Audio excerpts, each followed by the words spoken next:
Današnje tekmovanje gasilskih reševalnih čolnov, kako poteka? Ja, samo tekmovanje je sestavljeno iz teh gasilskih vrlin. To se reče vožnja, metanje obroča na utopljenca in pa vezanje reševalne zanke in pa vzvratno vožnjo. To tekmovanje je že letos 28. in se kaj dosti ni spreminjalo glede načina reševanja oziroma glede samega dela na reki Dravi.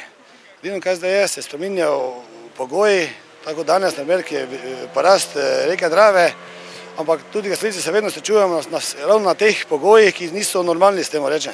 Katera reševalna sredstva uporabljate? Ja, tu uporabljamo predvsem seveda glavno sredstvo sta čoln in pa motor. Seveda potem obvezno rabimo tudi reševalni obroč za primer utopljenca, vrv, reševalni kabel in pa seveda predvsem pa treba biti vezan oziroma, kako se reče, paziti na varnost reševalcev, ki imajo seveda primerno butev in pa reševalni obroč na sebi. So pri nas vsi gasilci primerno opremljeni za reševanje vode ali zgolj samo nekateri? Ja, gledajte, vedno več je poudarka na same varnosti in pa na teh tečajih. Naši gasilci, rečemo v našem društvu, ima kar precej izpitov za voditelja čolna in pa reševalca.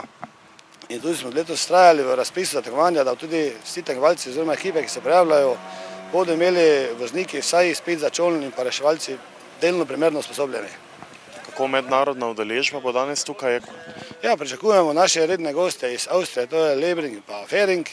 In pa letos se nam bodo tudi pridružili tekmovalci iz sosednje Hrvaške, ki jih gosti Javni zavod za zaščito in reševanje in so se pač v tem datumu se tu srečamo in smo tudi se odzvali na naše vabilo.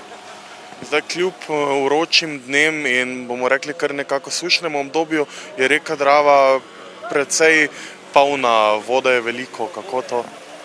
Ja, koliko imam jaz podatke, bi naj se na sosednje Avstrije nekaj na hidroelektrarnah nekaj popravljalo in zaradi tega tudi posledica občasen dvig vode in koliko smo pač lahko kontaktirali smo, ampak tudi nekaj vpliva mi ne moramo narediti. Narava. Tako da v bistvu bo to malo oteževalo pogoje današnje vaje? Mogoče ne bo oteževalo, bojo pa neki pogoji, ki pač v nekaj realnih poplavah ali karkoli intervencija na reki Dravi so.